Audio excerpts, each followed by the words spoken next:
सत्यम international school रे कुनि कुनि पिलामानंकर शीतदिनिया वार्षिक picnic अनुष्ठित हो जाइछि। एही पिकनिक नहीं छोट पिला मध्य खूब उत्साह उद्दीपना देखा मिलता। पिला माने सकाळ 6टा भितर स्कूल पहुँचा पर सेठरे एकाठी होई ढेंकानाल जिलार अन्यतम विशिष्ट शैवपीठ बाबा पश्चिमेश्वर दर्शन करने जाइथिले।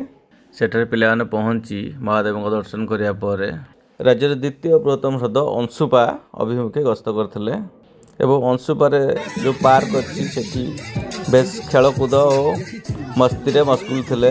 पिला मानक सहित ताल देई तांकर शिक्षक शिक्षिका माने मध्य एही परिभ्रमण को बेस उपभोग करथिले।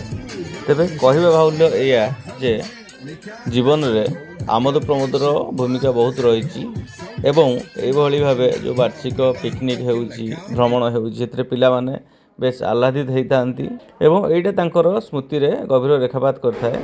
सेमानक दैनंदिन व्यस्तबहुल जीवनचर्या भितर एभली भ्रमण स्मृति मधुर हो रही थाए।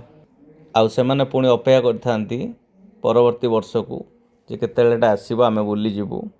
अंशुपारे भ्रमण पर सेमाने निज स्कूल को प्रत्यावर्तन करथिले जोठी तांको पई खाया पीया व्यवस्था कराइथिला एवं शेष में 4टा बेले सेमाने स्कूल बस जोगे निज निज घर को फेरथिले।